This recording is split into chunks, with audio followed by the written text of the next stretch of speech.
ఎప్పుడూ చూడని ప్రమాణ స్వీకారంలా కనిపించింది నిన్నటి ప్రమాణ స్వీకారం.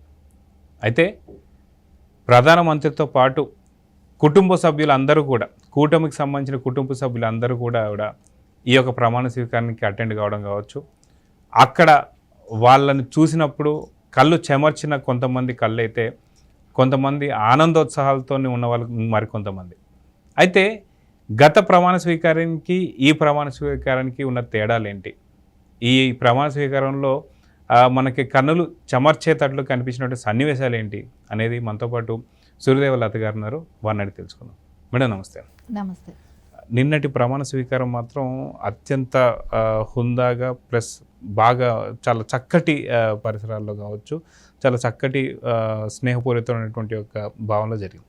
అయితే ఇలాంటి ప్రమాణ స్వీకారానికి ప్రతిపక్ష పార్టీ అంటే ప్రతిపక్ష హోదా కూడా లేదనుకోండి వైసీపీకి. సో ప్రతిపక్ష హోదా లేకపోయినా సరే పక్కన జరుగుతున్నటువంటి ప్రమాణ స్వీకారానికి ఎందుకని ఒక్కళ్ళు కూడా అటెండ్ అవ్వలేదు? ఎందుకంటే లాస్ట్ 2019 చూసుకుంటే అప్పుడు ప్రమాణ స్వీకారానికి తెలుగుదేశం తరఫున ప్రతిపక్ష హోదాలో ఉన్నటువంటి ఒక తెలుగుదేశం అచ్చెన్నాయుడు గారు వెళ్ళి కలవడం జరిగింది. అయితే వైసీపీని తీసి పక్కన పెడితే స్టేజ్ పైన, వేదిక పైన చాలా ఆకట్టుకునేటువంటి సన్నివేశాలు మనం చాలా చూసాం. స్టేజ్ పైన కావచ్చు, స్టేజ్ కింద కావచ్చు, చాలామంది కళ్ళు చెమర్చాయి. సో అలాంటి సన్నివేశాలు మీరు ఏం గ్రహించారంటారు?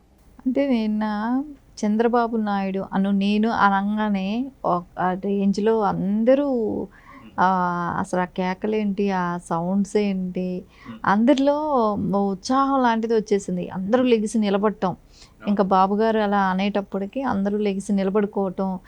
రామకృష్ణ గారు కానివ్వండి, రామకృష్ణ గారు కృష్ణ గారు తమ్ముడు, ఆయన కూడా కళ్ళు చెమర్చటం కానివ్వండి, వాళ్ళ ఎక్స్ప్రెషన్స్ కూడా క్లియర్ కట్గా కనపడిపోతున్నాయి మనకు. వాళ్ళందరూ కూడా వాళ్ళ ఎమోషనల్ అన్నీ కూడా బయట కనపడటం కానివ్వండి, ఇంకా బ్రహ్మిణి గారు కానివ్వండి, అందరూ లెగిసి నిలబడి హ్యాపీగా అనిపించింది చూసిన విధానం. తర్వాత స్టేజ్ మీద కూడా మనం చూస్తే ఇంకా బాలకృష్ణ గారు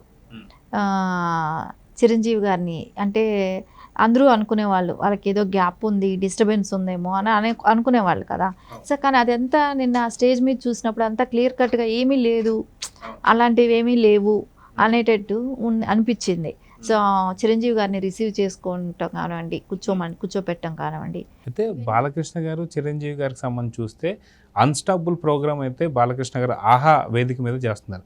ఆహా అంటే అందరికీ తెలిసిందే, అది అల్లు అరవింద్ గారిది.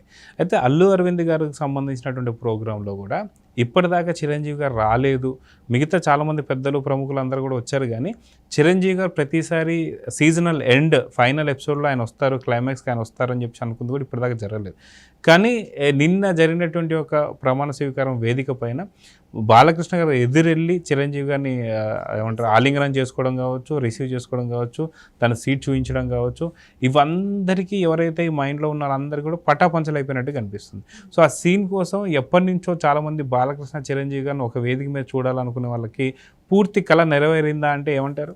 ఖచ్చితంగా అది నెరవేరినట్టే కదా.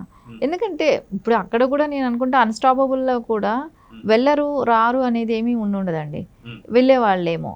కానీ ఇప్పుడు ఒక్కొక్కసారి ఎపిసోడ్స్ తీసుకున్నప్పుడు అంటే సీజన్స్ లాగా స్టార్ట్ చేశారు కదా, ఒక్కొక్క సీజన్లో తీసుకున్నప్పుడు ఒక్కొక్కసారి పెద్ద పెద్ద లెజెండరీని పిలిచేవాళ్ళు. సో ఒక టైంలో ఒకరిని పిలిచారు, తర్వాత చంద్రబాబు నాయుడు గారిని పిలిచారు, తర్వాత పవన్ కళ్యాణ్ గారిని పిలిచారు.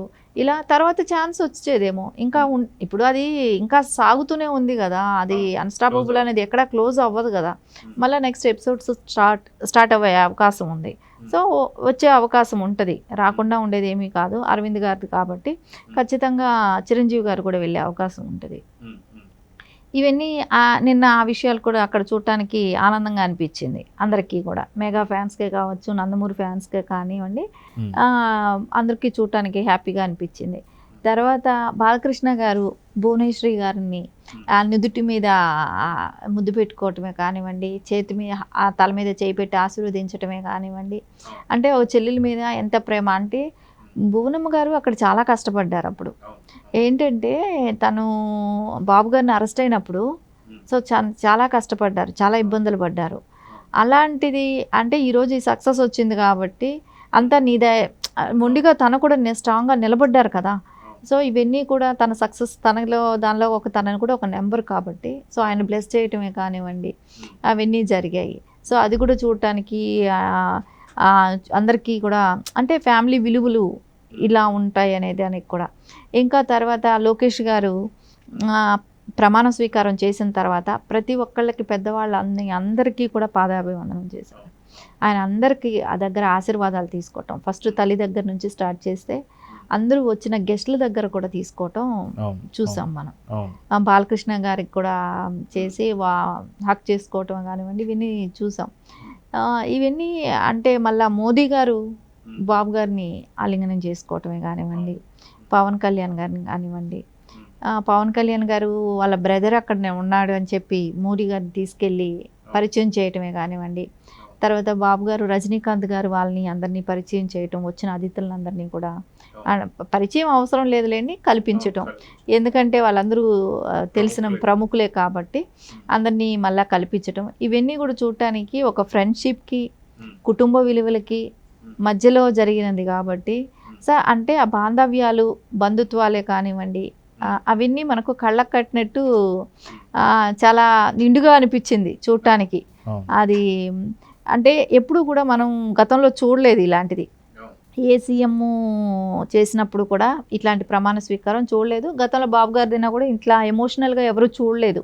సో ఈ టర్మ్ అయితే చాలామంది ఆయన ప్రమాణ స్వీకారం చేసినప్పుడు ఏడ్చిన వాళ్ళు చాలామంది ఉన్నారు. ఏంటంటే అంత కష్టంలో మనం ఇప్పుడు గెలిచామనేది ఈరోజు వస్తుందా అనే అంత డౌట్ఫుల్గా ఉండి మనం అంటే క్లియరెన్స్ ఉంది కానీ ఆ దుర్మార్గులతో పోరాటం కదా. ఇప్పుడు ఎట్లా ఉందంటే రావణాసురుడి వధ జరిగితే ఎలా ఆంధ్రప్రదేశ్ పులికించిందో అన్నట్టు ఉంది వాళ్ళ పరిస్థితి అక్కడ చూస్తుంటే. 2019 నుంచి 24 వరకు ఎన్నో అరాచకాలు, ఎన్నో అవమానాలు, అదే బాబు గారు జైలుకి అంటే అసలు ఆయన ఊహించని ఉన్నాడు.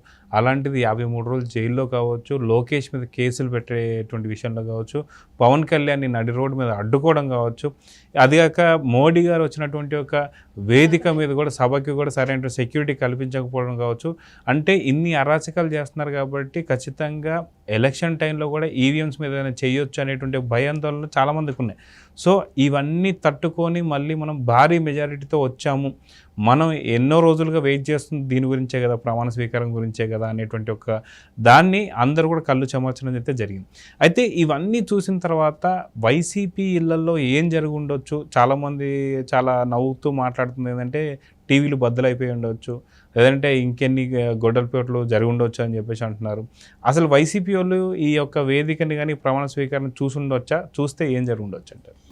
ఎందుకు చూడరండి, ఎవరి ఇంట్లో వాళ్ళు కూర్చొని చూస్తారు. వాళ్ళ బర్నింగ్ అనేది బాగా ఉంటుంది నిన్నంతా. సో మీరు చెప్పినట్టు జగన్మోహన్ రెడ్డి గారి ఇంట్లో ఎన్ని టీవీలు పగిలి ఉంటాయో కూడా తెలియదు. సో ఆయన ఎన్ని ట్యాబ్లెట్లు వేసుకొని ఉంటాడో తెలియదు. ప్రతి నాయకుడికి బీపీ ఉంటుంది, ఈయనకి వేరే ఉంటుంది. సో వాటికి కూడా ట్యాబ్లెట్స్ వేసుకుంటూ ఈ రకంగా చూస్తే జగన్మోహన్ రెడ్డికి ఇప్పుడు ఓదార్చే వాళ్ళు కూడా లేరు. ఆయన అంతమందిని ఓదారుస్తానని చెప్పి వెళ్ళాడు కానీ ఇప్పుడు ఆయనకు ఓదార్చేదానికి కూడా సొంత పార్టీ వ్యక్తులు కూడా లేకుండా పోయారు. ఎందుకంటే అందరూ కూడా ఇప్పుడు ఆయనకి సజెషన్స్ ఇస్తున్నారు, నీ మూలానే ఓడిపోయాం అనేది మొత్తం. ఏదైనా సమీక్ష అంటూ నడిస్తే ఎక్కడ ఏ జిల్లాలో ఏం జరిగింది ఎందుకనేది ఉండేది. ఈయనది సమీక్ష అంటూ జరిగితే ఏముంటుంది, మొత్తం బ్లేమ్ అంతా అతని మీదే కనపడుతుంది. సో మొత్తం ఎమ్మెల్యే క్యాడర్ అంతా కూడా ఇప్పుడు అందరూ ఏమంటారంటే నీ మూలానే ఓడిపోయాం, నీ మూలానే మా కెరియర్లు నాశనం అయ్యాయి అనేటట్టు ఆయన్నే బ్లేమ్ చేస్తున్నారు. సో ఆయన బహిరంగంగా కూడా వచ్చి అంటే ఒక టైంలో ఆయనకి భయపడతారేమో కానీ ఇప్పుడు భయపడరు కదా. ఇప్పుడు ఓపెన్గా బయట వచ్చి చెప్తున్నారు. ఆయన సీఎంగా ఉండటం వేరు, సరే సీట్ ఇస్తాడో ఇవ్వడో అనే భయం ఒకటి అప్పుడు.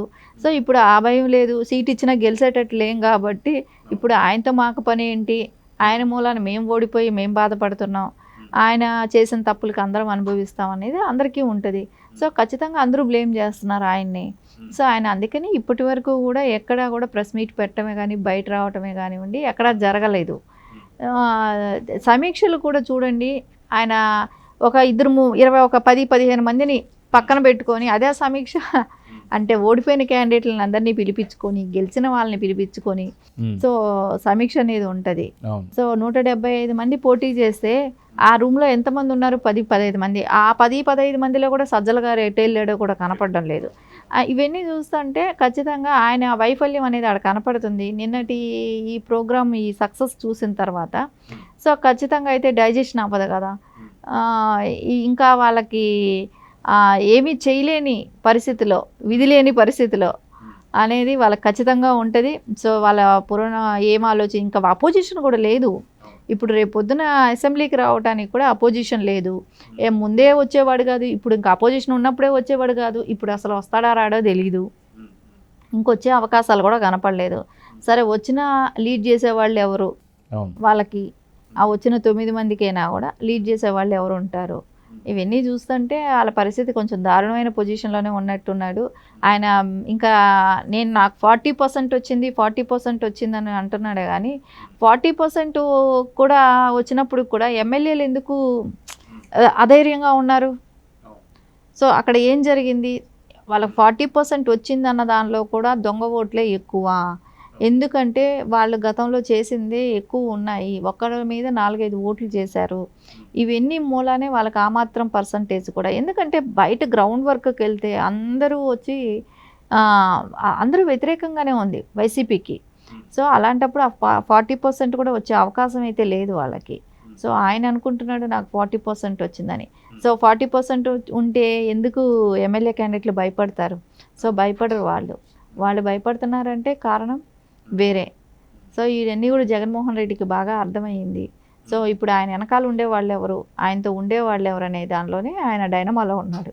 సో చూద్దాం మేడం, ఖచ్చితంగా నిన్న ప్రమాణ స్వీకారంలో వేదిక పైన కావచ్చు, వేదిక కింద కావచ్చు, చాలా ఆహ్లాదకరమైన, చాలా స్నేహపూరిత సంబంధాలైనటువంటి కొన్ని సన్నివేశాలు అయితే చూసాం.